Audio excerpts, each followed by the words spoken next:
그럼 업으로 오는 괴로움이란 뭘까요? 붓다께서는 앞의 세 가지 괴로움의 원인보다도 진짜 중요하게 알아야 할 괴로움은 업으로 오는 괴로움, 고라고 하셨습니다.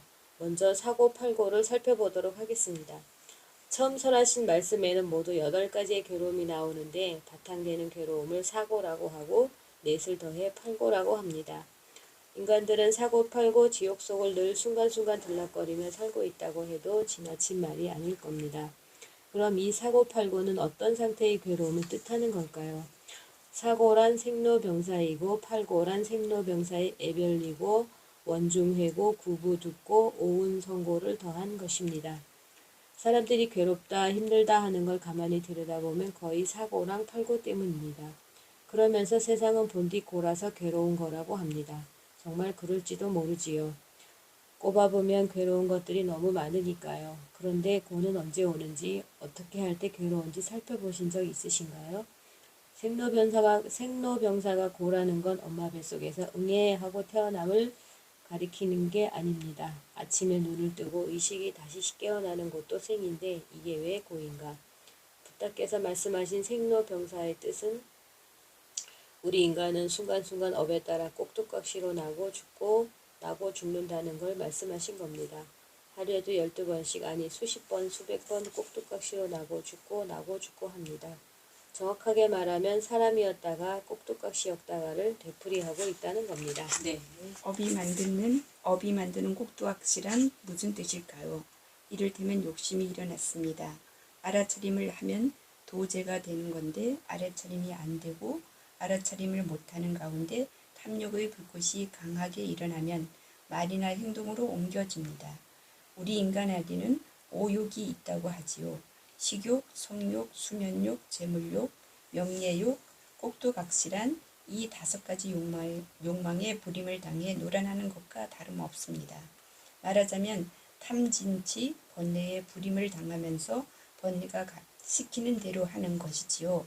한 가지 보기로 들자면 본능욕이라고 하는 성욕이 일어났는데 성욕이 일어났구나 로 깨뜨려 알아차림을 하면 불씨가 꺼집니다. 꺼트리지 못하고 화를 타도록 두면 어떻게 될까요? 아주 강하면 남의 여자라도 때와 곳을 가리지 않고 성추행 또는 성폭행을 저지릅니다. 그런데 이 성욕이 365일 계속 왕성하게 있지는 않죠. 사그라듭니다. 노사가 되는 거죠. 욕망이 성할 때의 느낌은 즐겁다고 합니다. 그러나 꺼져갈 때는 즐겁지 않습니다. 괴롭고 슬픕니다. 업으로 오는 괴로움을 더 살펴본다면 담배를 너무나 좋아하는 이가 있습니다. 너무 좋아서 끊을 수 없을 정도인데 가족들과 의사는 자꾸 끊으라고 합니다. 너무너무 좋아서 끊기 싫고 너무나 익숙해져서 끊을 수 없는데 건강 때문에 끊을 수밖에 없는 상황이 되었습니다. 금단 현상이 온다지요. 좋아하는 것을 못하게 되는 게 애별리호입니다. 반면 너무너무 싫은 음식이 있는데 건강에 좋다고 또는 병이 낫는다고 먹으라고 합니다. 공부하기 싫은데 나중에 잘 살려면 공부해야 한다며 몰아붙입니다. 하고 싶지 않은 일인데 돈을 벌려면 해야 한답니다. 그렇듯 너무 싫은데 먹어야 하고 해야 하고 만나야 하는 괴로움 원중해고입니다. 또는 가고 싶고 먹고 싶고 보고 싶고 사고 싶은데 그렇게 되질 않습니다. 구부듣고입니다. 이런 식으로 우리는 늘 삶 속에서 고를 받고 있습니다. 네. 사람으로만 봐도 그렇습니다. 좋아하고 사랑하는 사람과 만나고 싶고 헤어지기 싫은데 만날 수 없고 헤어져야 합니다. 애별리고죠. 원수와 같은 이를 만나야 할 때도 있고 직장에서 너무나 보기 싫은 이가 있어요. 제발 얼굴 좀 안 보면 좋겠는데 날마다 봐야 해요. 게다가 상사라면 어떻게 하겠어요? 원중해고죠. 승진도 하고 싶고 좋은 차도 타고 싶고 집도 갖고 싶은데 내 능력으로는 안 돼요. 괜히 짜증나고 살 의욕도 안 나고 괴롭습니다. 구부듣고입니다. 이렇듯 업은 삶 속에서 늘 고를 일으키지만 고에 중독이 된 듯 고를 고라고 모르고 오히려 즐거운 것이라고 압니다. 고가 윤회하는 곧 괴로움이 돌고 도는 게 끊임이 없는 상태를 붓다께서는 번뇌에 물든 5무더기, 곧 오추온이라고 하셨습니다. 요 내목 하나에 있는 것만을 제가 마저 읽을게요. 사람과 꼭두각시, 사람은 번뇌로 물든 잘못된 짓을 하지 않는 상태고 꼭두각시는 망석 중이며 아바타며 마리오네트나 마찬가지다. 말하자면 탐진치 번뇌가 시키는 대로 놀아나 잘못된 짓을 한 상태, 곧 오치온 상태를 뜻한다. 괴로움의 원인이 되는 번뇌, 곧 탐진치, 낄레사의 말과 행동이 원인이 되어 여러 가지 모양의 꼭두각시로 번갈아 났다가 사라지는 것이다. 바깥에서 들어온 바이러스 낄레사가 주인 노릇을 하려고 몸과 마음을 조종하고 부리면서 아바타로 만드는 것이다. 낄레사가 조종하는 대로 움직이는 마리오네트나 마찬가지다. 우치오는 꼭두각시지 사람이 아니다. 제가 늘 강조하는 말이지만 관점의 차이가 있거든요. 그러니까 우리 그 일반 견해는 보통 그 요소의 진리로 보기 때문에 생로병사 자체도 괴로움이라고 얘기를 해요. 태어나는 것도 고고, 늙어가는 것도 고고, 뭐 질병은 말할 것도 없고 병, 그다음에 죽는 것도 고통. 사실 죽는 거는 우리가 죽어보지 않았기 때문에 고통을 날마다 느끼진 않지만 어떤 위급한 상황, 뜻하지 않은 정말 막 아이고 오늘 나 죽을 뻔했어 하는 순간이 왔을 때는 느끼죠. 굉장히 공포스럽고 두렵고 무섭고 불안하고 이런 상태로 있으니까 그거는 맞아요. 근데 태어났을 때의 그 고통을 우리가 계속 갖고 있지는 않거든요. 요소의 진리로 보는 분들은 일반 견해로 태어나는 고통을 뭐에 대해 비유를 했냐면 이 엄마의 산도를 빠져나오는 그 아기가 엄마의 산도를 빠져나오는 그 고통이 껍질이 이 가죽이 벗겨지는 느낌이 되는 거예요. 네. 근데 우리가 그거 지금 계속 느끼고 있지는 않잖아요. 네. 네. 그래서 사실 이거는 우리가 그냥 망각을 하고 있고 그것을 뭐 순간순간 문득문득 그 고통을 느끼고 있지 않는 것도 아니 그런 고통을 겪는 사람은 우리 아니에요? 아기를 낳는 사람 아니야? 그러니까 엄마도 생명을 네. 거의 걸어놓고 아기를 낳는다고 하잖아요. 이 네. 아이 하나를 탄생하는 그래서 예전에는 낳다가 죽는 경우도 많고 낳자마자 낳고 얼마 안 돼서 며칠 안 돼서 죽기도 하고 걷다가 될 곧다마 시다르타가 태어난 뒤에도 그 엄마가 일주일 만에 돌아가셨단 네, 말이에요. 네. 예, 마야 부인이. 그런 것처럼 어쨌든 그러기 때문에 고통이라고 보는 거예요. 다 퉁쳐서. 그리고 병은 당연히 우리가 고통이라고 하는데 솔직히 말해서 암이 걸릴 때도 그러니까 확진을 받고 나서 우리가 고통스러워하지 암이 나 오고 있어 라고 고통스러워하는 사람들 거의 없거든요. 그렇죠. 네. 그냥 뭐 좀 속쓰리고 뭐 좀 힘들고 아이고 나 요즘에 왜 이렇게 피곤해 그런 정도로 있다가 막상 암이라고 확진을 딱 받는 순간 공포와 두려움으로 우리가 힘들어하는 거예요. 그러니까 평상시 때는 고통으로 전혀 느끼지 않고 있던 것들을 우리가 늘상 순간순간 이 고통에 시달리는 것처럼 그렇게 이야기를 한다는 거죠. 그런데 물론 그럴 수도 있어요. 있는데 늙어가는 것도 고통이라고 하니까 노고 그러니까 생고 노고 병고 사고 이렇게 다 그냥 고통이라고 하는데 우리가 여기서 잊지 말아야 될 것은 붓다께서 말씀하신 고는 행위 하지 말아야 할 잘못된 짓을 했을 때 오는 고를 얘기하기 때문에 업으로 봐야 된다는 거예요. 이 생로병사도 업으로의 관점으로 봐야지 그냥 모든 만물 그냥 이런 식으로 하면은 포유류 같은 경우는 다 그렇게 나고 태어나고 죽고 하는데 모든 동물이 다 그렇다라는 거냐. 늘 얘기했지만은 부처님은 사람을 위해서 이 법을 설하셨고 사람 세상이 행복하고 평화롭게 하기 위해서 이 법을 설하셨다는 것. 고가 어디서 오는가? 아, 행위로 오는 거구나. 그럼 그 행위의 원인인 그것을 없애면 고도 사라지겠구나. 이런 관점으로 보셨다는 거예요. 그래서 이 요소의 진리로 보는 것도 진리이긴 하지만 부처님이 말씀하신 진리는 아니다. 라는 걸 항상 중심을 딱 잡아놓고 계셔야 돼요. 이렇게 계속 들어보시면 아 조금 이제 눈이 좀 뜨이실 거예요. 우리 화요 담마 벗들께서도 지금 제가 10년이 넘게 이 얘기를 계속 하고 있어도 어느 날 새삼스럽게 이게 뭐라고요? 하고 물어보시거든요. 그럼 그걸 그냥 귀에 딱지가 앉을 정도로 자꾸 듣고 또 듣고 해서 내 것으로 만드는 게 중요해요.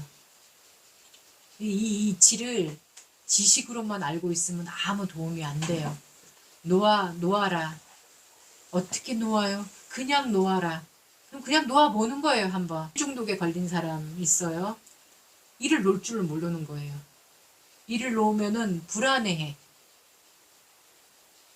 뭔가 허전해하고 막 더 힘들어해요.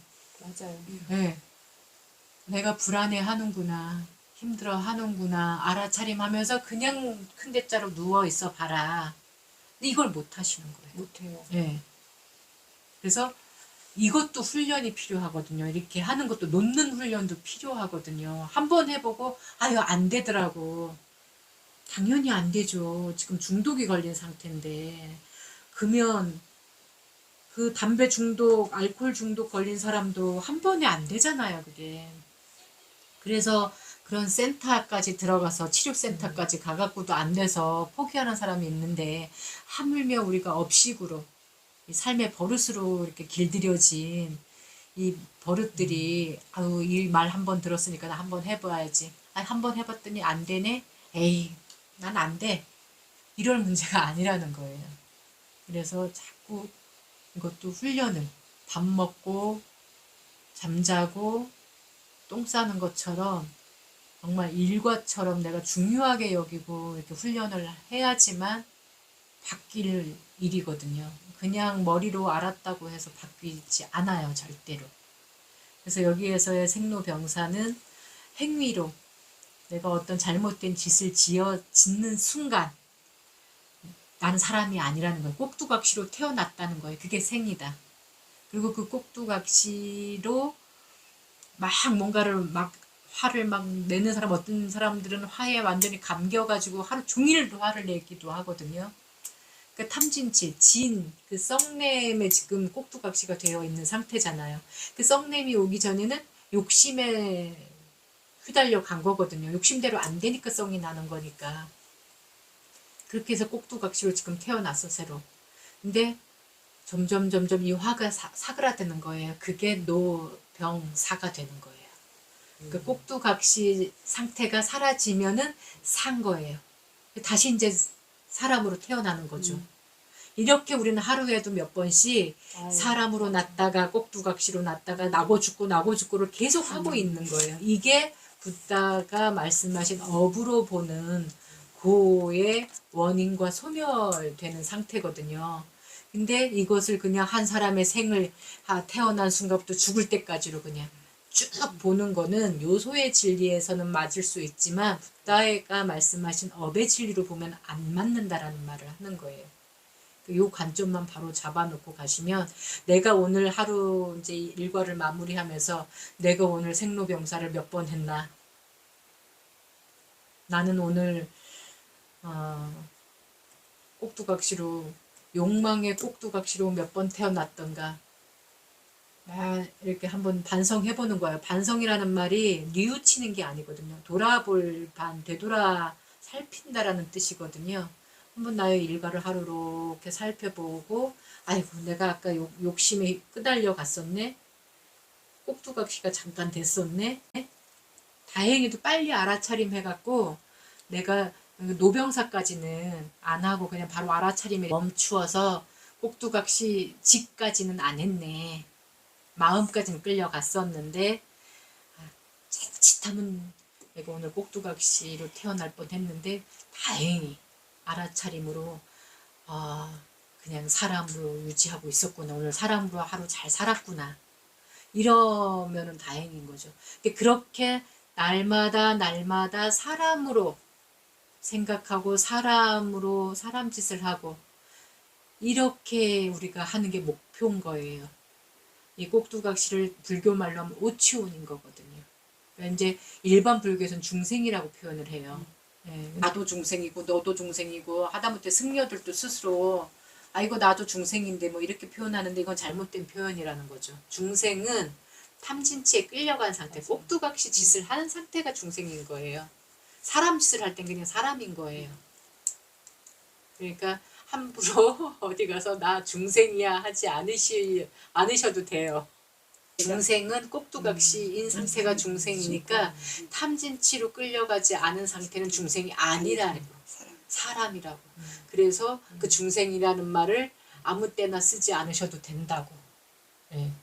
우리는 근데 그걸 너무 자주 익숙하게 들어서 아이고 난 중생인데요 뭐 이렇게 자기를 겸손하게 하는 말로도 우리가 많이 써먹어요. 특히 불자들이. 승려들도 그래요. 스님들도 아이고 보살이나 나나 뭐 똑같이 중생인데 뭘 그려 이제 이런 식으로 표현을 하는데 아니 이건 잘못된 표현이라는 거예요. 부처님이 말씀하신 중생인 상태는 육도 윤회를 하고 있는 상태거든요. 육도 윤회인데 뭐로 막 탐진치에 끌려가서 정말 자원봉사 기부 잘하고 남 잘 돕고 이러는 사람을 우리가 뭐라고 기부천사 뭐 선녀 뭐 아무튼 뭐 좋은 말로 예, 뭔가 좋은 말을 예, 달았다가 많이 하잖아요. 아우 저 사람은 법 없이도 살 수 있는 사람이야. 아우 저 사람 되게 착해 막 이렇게 얘기하잖아요. 근데 선업은 될 수 있지만은 정업은 되지 않는 경우가 많다라는 거예요. 그래서 선업을 짓는 인간이긴 하지만 아직 업과 악업과 선업 정도만 가리지 정업을 가리지 못하기 때문에 중생이라고 할 수 있어요. 이게 육도가 뭐냐면 인간, 천상, 수라, 아귀, 축생, 지옥. 예, 이렇게 있잖아요. 인간, 천상, 수라. 요거 뭐 아귀, 축생, 지옥 이게 다 업으로 오는 고통으로 봤을 때는 이게 하는 행위에 따라서 나타내는 말이거든요. 지옥은 자기가 뭔 잘못을 해놓고 지금 발 뻗고 못 자고 있는 상태인 거예요. 괴로움, 그러니까 그냥 걱정, 후회, 불안, 근심, 막 두려움, 막 이런 것 때문에 잠을 못 자. 이게 지옥 중생인 상태인 거예요. 그 다음에 이건 맨날 시시비비 맨날 시비 걸자고 하는 사람이 있어요. 맨날 싸우자고 덤비는 사람이 있어. 맨날 옳으니 그러니 이게 수라예요. 아수라라는 말 있잖아요. 그러니까 싸움 귀신이거든요. 싸움신을 아수라라고 해요. 그 일상생활 우리 주변 이웃에도 그걸 볼 수가 있어요. 그런 사람을 맨날 네가 옳으니 내가 옳으니 많죠. 예, 이걸 이제 그렇게 행동을 하고 맨날 그냥 시비 붙는 사람들, 시비 거는 사람들 이런 사람들이 아수라 수라라고 보면 돼요. 수라 중생. 이게 자기가 옳다는 견해에 빠져 있기 때문에, 그러니까 삿된 견해에 빠져 있기 때문에 오는 행위거든요. 그 다음에 아귀. 먹어도 배부른 줄 모르고 아구아구 먹는 사람을 아귀라고 하거든요. 먹는 것만 뜻하지 않아요, 이게. 재물, 욕심. 99칸 가진 사람이 한 칸 집 있는 사람 거 뺏는다고 하잖아요. 100칸 채우겠다고. 그런 것처럼 바닷물을 마시는 것처럼 이 욕망은 해결이 안 돼요. 그런 상태를 악귀라고 하는 거예요. 우리 이런 사람들도 되게 많이 보잖아요. 있는데 또 사고 있는데 또 쟁여놓고 남의 걸 뺏어서라도 또 갖다 채워놓고 돈도 그 정도 벌었으면 되는 것 같은데 그냥 돈 버는 데만 혈안이 돼갖고 이런 상태가 악이라는 거죠. 그 다음에 이제 짐승, 축생이라고만 표현을 하는데 짐승인 거예요. 우리가 뭐 금수만도 못한 놈이라고 뭔가를 큰 잘못을 했을 때 우리 어른들이 저놈은 금수만도 못하다고 이런 표현을 하잖아요. 어쨌든 탐진치에 끌려가서 하는 행위로 이게 나타나는 거, 짐승. 그 다음에 이제 천상하고 인간이 남았죠. 인간은 좀 전에 얘기했듯이 선업과 악업은 구별할 줄 아나 정업을 구별할 줄 모르기, 온전한 사람이 안 되고 왔다 갔다 하는 거죠. 그 다음에 천상 중생은 정말 남들한테 정말 아이고 천상의 선녀가 저렇게 고울까 싶을 정도로 마음을 곱게 쓰는 사람들이 있어요. 근데 그 사람들이 괴로울 때도 많아요. 왜냐면 선업은 많이 짓지만 자기 희생이 많기 때문에. 그래서 억울해해 어떤 때는. 내가 이렇게까지 했는데. 그래서 나중에 한순간 이걸 뒤엎어버리는 경우도 많아요. 착한 일 되게 잘하고 좋은 일 많이 했다가 어느 순간 확 돌아가지고 다 깎아먹는 경우가 많거든요. 이게 이것도 이제 선업을 짓겠다는 욕망 때문에 자기가 뭔가를 보상받으려고 인정받으려고 하는 그 욕망 때문에 하는 일이다 보니까 그래요. 그래서 어쨌든 계속 이거를 이렇게 왔다 갔다 해요. 천상 중생도 됐다가 짐승도 됐다가 아수라 백작처럼 아니 어제는 그렇게 착하더니 오늘은 왜 저런데 할 정도로 이렇게 왔다 갔다 하는 상태가 다 이제 중생인데 너무 중생이라는 말을 무분별하게 많이 써서 제가 꼭두각시라고 여기서는 표현을 한 거예요. 네. 이 개념을 좀 정확하게 아시라고 제가 이 꼭두각시라고 표현하는 거는 어느 불교 책자에서도 처음 읽는 말일 거예요. 아예 이렇게 개념을 잡아놓은 거는 너무 중생을 무분별하게 쓰고 있어서 제가 조금 확실하게 들어오라고 꼭두각시라는 말을 쓴 거거든요. 그러니까 우리 순수 우리말에 중생 대신 이제 꼭두각시라는 말을 오치온과 같은 말로 쓴다 해서 개념 정리를 그렇게 하고 계시라고 여기 이제 이렇게 설명을 했습니다. 그래서 어쨌든 행위로 생로병사가 되는 거예요. 그래서 이 행위로 모든 것도 이 애별리고 원증회고 구부듣고도 행위로 보면은 또 선명하게 나타나요. 여기 담배, 뭐 술 이런 거 갖고 이제 비유를 했지만은 버릇도 마찬가지인 거예요. 내가 지금까지 해왔던 버릇은 되게 막 밥을 먹을 때 막 쩝쩝거리고 먹는 버릇이야. 근데 사람들이 그 되게 듣기에 좀 부담스럽고 불편하다고 얘기를 해. 근데 고칠 생각이 없어. 근데 자꾸 고치래 사람들은. 그래서 한번 고쳐볼까 하는데 잘 안 고쳐져. 힘들어. 애별리고인 거예요. 마찬가지로 좋은 버릇을 하나 들이기 위해서도 노력해야 되잖아요. 그 노력하는데 뜻대로 안 되는 거예요. 구부듣고인 거예요. 내 뜻대로 그 버릇이 잘 안 들여져. 이 버릇만 들이면 되게 좋겠는데 나는 왜 이렇게 이 버릇이 잘 안 들을까? 왜 이게 습관이 안 될까? 이런 경우 있잖아요.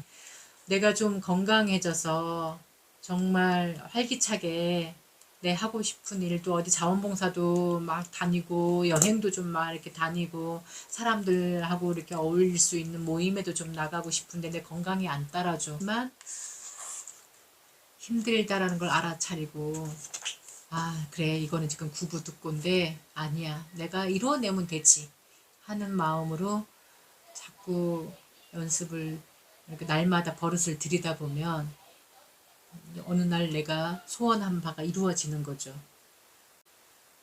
원중회고는 뭐 말할 것도 없죠. 내가 저 진짜 원수 같은 이 버릇 때문에 내가 이 실수를 해가지고 내일 그 사람을 어떻게 보지? 이 원수 같은 이걸 맨날 봐야 되는 것도 괴로운 거죠. 내 안에 있는 이 원수 같은 버릇. 내가 분명히 인지는 했어. 난 이 버릇 진짜 나는 이게 나한테 최대의 단점이야. 한데도 잘 안 되는 거. 그거를 계속 만나야 되고 있는. 그래서 이 행위로만 봐도 다 설명이 돼요, 이게. 그러니까 오온 송고는 사실은 오치원인 거죠. 이 오치원인데 이게 탐진치에 물들어 있는 상태예요. 다섯 무더기라는 말은 몸뚱이와 내 정신작용 4개를 합친 게 다섯 무더기, 오온이에요. 몸뚱이, 그 다음에 정신작용의 수, 상, 행, 시. 요것만 있어도 우리는 사람이라고 안 하고 몸뚱이만 있어도 사람이라고 안 해요. 여기 2개가 항상 같이 있어야지 사람일 수 있는 거예요. 근데 여기에 탐진치가 묻어버린, 그러니까 물들어 있는 오염된 상태다. 그게 이제 오온 성고로 보는 거예요. 그러니까 그 오치원이 성하기 때문에 탐진치가 지금 성한 상태이기 때문에 고가 온도. 고가 오는 거기. 행위로 말씀하신 것이기 때문에 우리가 항상 내가 지금 꼭두각시에 끌려가고 있나 안 끌려가고 있나, 꼭두각시로 태어나고 있나 안 태어나고 있나, 사람이나 사람이지 않나, 요거를 알아차림하는 게 탐진치가 항상 나를 휘두르지 않도록 늘 사람일 수 있도록 늘 깨어있는 게 중요합니다. 그래서 그걸 설명하는 거예요. 이거는. 그 앞에 그 3가지 고는 날씨, 영양, 음식으로 오는 고를 저번에 우리가 설명을 한 거거든요. 마지막 남은 게 행위로 오는 고가 뭔가, 업으로 오는 고, 업, 행위 같은 말이거든요. 그래서 이 업으로 오는 고에 대해서 이번에 이제 따로 떼어서 설명을 한 거예요. 그럼 여기에 있는 고는 고가 다 나쁜 거는 아니에요. 그러니까 이렇게 인식하시면 돼요. 부처님이 말씀하신 고, 예. 그거는 잘못된 행위로 온 고. 예. 내가 그러니까 잘못을 저질렀을 때, 예. 그러니까 탐진치로, 그러니까 욕망과 성냄, 어리석음 때문에 지은 행위의 결과로 오는 고만을 얘기하는 거예요. 예. 부처님이 말씀하신 고는, 그러니까 나머지 그러니까 고는 4가지 경우로 온다고 하는데 강조하신 고는 이 행위로 오는 고를 강조하신 거예요. 왜냐하면 나머지 3가지는 환경 조건이 바뀌면은 해결이 되는 고기 때문에. 예.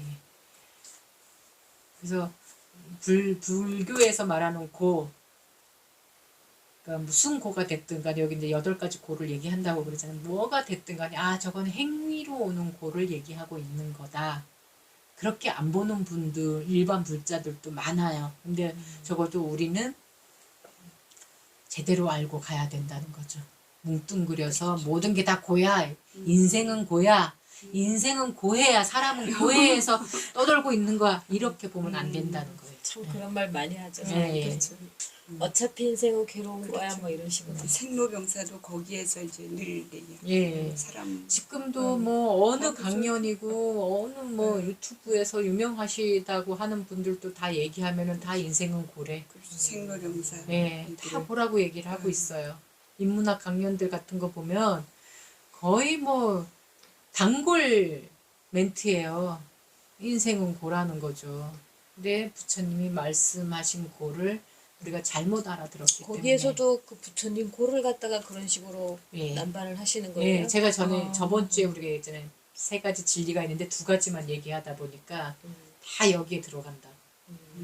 이 세상에는 2가지 진리가 있다. 그래서 우리 한국 불교의 전문 용어로는 진재, 속재라고 얘기를 해요. 속재는 세상, 욕망의 세상에서의 그 진리, 그러니까 관념의 진리, 예, 욕망의 진리일 수도 있죠. 그거를 얘기하는 거고, 진재라고 해서 빠라마타 사자, 요소의 진리. 지금 생멸 늘상 이게 생멸 세포도 지금 계속 태어나고 죽고 하고 있는데 뭐를 가지고 나라고 할 것이냐, 이런 논리로 보는 진리가 있는데 이건 자연 성품의 진리예요. 사실은 자연 성품 모든 것들이 다 그래요. 나무도 봐봐요, 꽃도 봐봐요. 봄에 파릇파릇 올라왔다가 가을 되면 죽은 것처럼 막 쫙 계속 변하고 있잖아요. 눈으로 보이잖아요. 그건 모르는 사람이 어딨어. 인간도 그렇다라고 보는 거죠.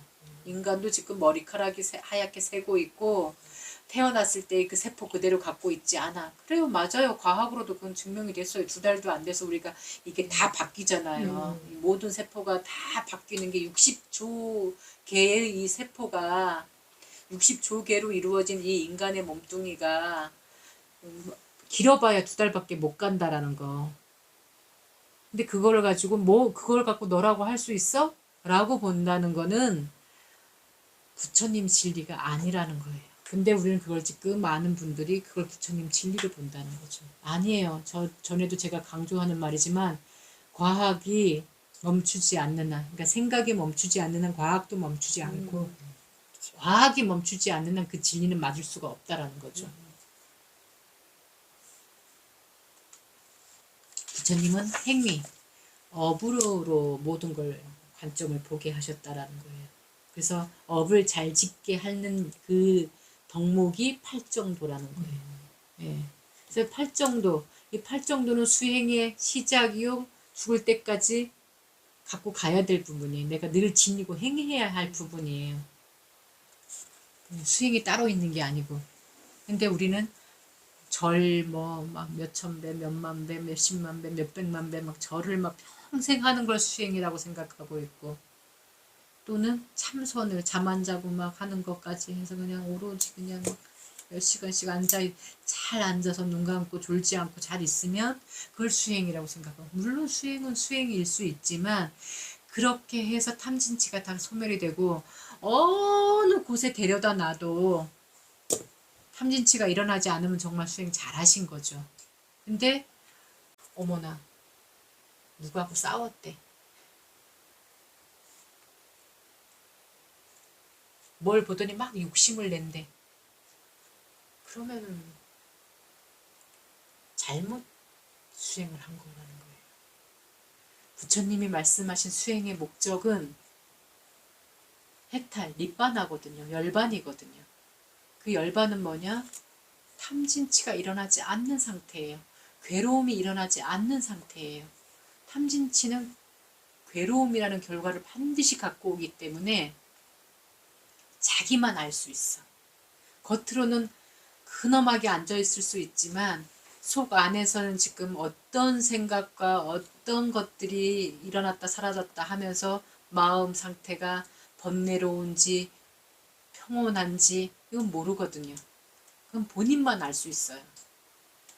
그래서 산속에서만 고요하고 평온하게 잘 있는 게 아니라 정말 시장통에 갖다 놔도 화가 나지 않고 막 번거롭지 않고 막 듣기 싫다, 막 보고 뭐 듣기 좋다, 막 보기 싫다, 보기 좋다 이런 마음이 안 일어난다면 그거는 제대로 수행을 하신 거지만 그렇지 않다는 거예요. 산속에 오래 계셨던 분이 저작거리 나오면 되게 막 빨리 산에 들어가고 싶다 막 이러고 있거든요. 아이고 여기는 못 살 곳이야. 여기는 진짜 번잡해서 여기가 아주 그냥 아수라 여기 판이라서 난 여기 못 있겠어. 1시간도 못 있겠어. 이러고 있기 싫어하시는 분들도 있거든요. 근데 그게 아니고 여기 가면 이래서 좋고 저기 가면 저래서 좋고 어디를 가도 마음에 동요되는 게 없이 늘 한결같이 고요하고 평온하고 편안하고 또 누구를 만나던 마음이 한결같이 일어나는 마음 없이 맺힌 마음 없이 평화로울 수 있다면 진짜 수행 잘 하신 거죠. 그런 순간이 있을까요? 그래서 이제 우리가 연습을 하고 배우는 거니까. 그래서 수행은 그렇게 좌만 잘한다고 수행이 아니라는 거예요. 행주, 좌와 어묵, 동정. 말 그대로 걷고 머물고 앉고 서고 예.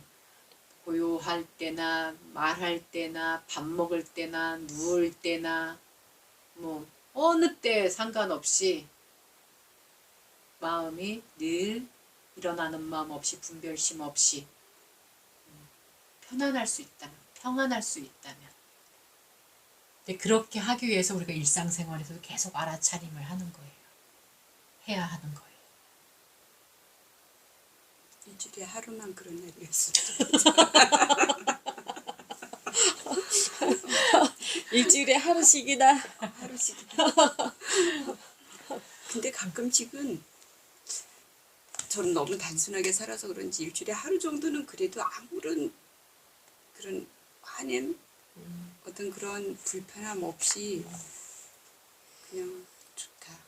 그래서 이게 우리가 이제 인도 성지순례 날짜를 이제 잡고 준비하고 있지만 이게 늘 익숙한 공간, 늘 만나던 사람, 늘 다니던 곳, 늘 있던 곳에서는 사실 그 마음이 어느 정도 같이 익숙해져요. 그래서 일어나는 마음이 별로 없을 때가 많아요. 특별한 어떤 누가 시비 걸지 않는 한 또는 뭔가 환경이 확 바뀌지 않는 한 별로 일어나는 마음이 없어요. 그래서 예전 스님들도 만행이라는 걸 하고 탁발이라는 걸 했어요. 탁발을 할 때 모멸감을 통해서 하심을 배우라고 그랬거든요. 그리고 만행은 자기가 익숙하지 않았던 자기 생활 공간에서 익숙하지 않은 곳으로 가는 거예요. 거기서 일어나는 마음들을 보기 위해서. 그래서 이 인도 여행 같은 경우에도 여행 같은 경우도 사실 그냥 패키지 뭐 이렇게 부자 동네 익숙한 우리가 많은 정보를 듣고 아 그렇대라고 하면 어느 정도 마음의 준비도 할 수 있어요. 근데 정말 배낭여행이라든가 조금 이제 내가 노력해서 다녀야 될 곳, 유럽을 가더라도 배낭여행으로 간다든가 또는 조금 저개발국 같은 데를 가면은 우리 친국에서는 신압으로 우리가 이제 저개발국이었다가 선진국으로 가면서 익숙해져 왔거든요. 그래서 너무 익숙해져 있어요. 이게 편리함에. 선진국의 장점은 편리함이거든요. 이 소비 풍조가 편리함을 추구하기 때문에 자본주의는 그거거든요. 우리 손에 물 안 묻히고 다 밥 먹고 빨래하고 막 다 저기 할 수 있잖아요. 예전에는 꿈도 못 꾸던 일이었잖아요. 근데 저개발국, 지금도 저개발국에 가면 이런 우리 익숙해진 이 문화와 거리가 멀기 때문에 당황하고 당혹스러울 때가 많다는 거예요. 화장실만 보더라도 우리나라가 그 많은 선진국들 가운데서도 거의 뭐 탑으로 화장실 문화를 배워서 갈 정도로 영국 사람들이 배워서 갈 정도로 되게 우리나라가 빠르게 바뀌었어요. 천상세계에서나 있을 법한 지금 시대가 된 거거든. 버튼 하나로 밑도 다 닦아줘. 다 말려줘. 냄새도 안 나게 만들어줘. 그러네. 네. 뽀송뽀송. 그거 천상세계나 있을 법한 일이었어요. 불과 2, 30년 전만 해도 그치. 꿈도 못 꾸던 일이었어요. 근데 지금 누구나 거의 누려요. 국민의 50% 이상이 누리고 있어요. 저희 집엔 없어요. 네. 아니 밑까지는 안 닦아줘도 냄새 안 나잖아. 네. 그렇죠. 그 1947 보스턴이라는 영화를 보면 그 처음으로 유럽에 가서 그 세면장에 간 우리나라 선수가 거기 씻는 데인 곳까지는 알아. 수돗물 트는 걸 몰라갖고 화장실에 그 변기 안에 고인물에다가 세수를 하거든요. 예. 고인물 거기도 세수. 그리고 심지어는 그 어떤 사람들은 그 물을 떠서 먹었어. 아우 먹었어. 샘이 있다 그러고 떠먹었다고까지 해요. 그러니까 그럴 정도로 지금 우리는 엄청 선진국인 거예요. 근데 아직까지도 화장실 문화가 개발되지 않고 그 나라 고유의 문화를 아직도 많이 변했다고는 하지만 많이 갖고 있는 데가 인도예요. 그런 데 가서 일어나는 마음들을 보면 우리가 지금 보름 일정으로 가고 있잖아요. 14일은 무조건 그 안에서 머물러야 되는데 그 보름 일정 동안에 공부를 할 수 있는 내 마음 공부가 얼마만큼 됐는지를 확인 점검할 수 있는 그게 기회이기도 해요. 다른 사람들이 점검해 주지 않아요. 누구도 다른 사람이 대신 점검할 수가 없어요. 없죠. 본인만이 알 수 있어요. 이게 내가 얼마만큼 공부가 됐는지, 내가 얼마만큼 더럽다 그 반야심경에 나오는 불구부정에서 분별 없이 내가 이게 될 수 있는지, 이 마음은 본인만이 알 수 있기 때문에, 그래서 놓치지 않고 점검할 수 있는 기회로 삼으시길 바랍니다. 어쨌든 그렇습니다. 원리는 그런 거예요.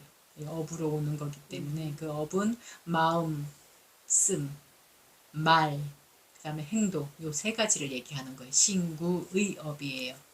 그 업을 늘 내가 팔 정도에 맞게 하는 건지, 아니면 순간순간 탐진치한테 끌려갔는지, 요거를 날마다 점검하는 것도 필요하고, 또 저희가 보름에 한 번씩 문자 보낼 때도 조금 더 시간을 내서 이렇게 살펴보고, 마음 곡간, 해마의 단기 기억, 장기 기억, 이게 얼마만큼 어떤 게 여기에 저장이 돼 있는지 한번 또 이렇게 더듬어 보는 것도 우리 일상생활에서 항상 필요합니다. 인도가 지역에 따라서도 다르고, 또 그 지역 안에서도 또 지역에 따라 다르고, 또 이 불교 성지 또 다르고, 힌두 성지 또 다르고, 이게 문화가, 이게 종교만 해도 벌써 거기는 뭐 아주 그냥 만신의 나라이기 때문에 예, 굉장히 많은 4대 종교만 해도, 여기 불교가 안 들어가요. 4대 종교 안에. 예. 그 종교만 해도 다양한 나라고 이러다 보니까 아주 다채롭죠. 다양한 현상을 네, 볼 수 있을 것 네, 같아요. 네.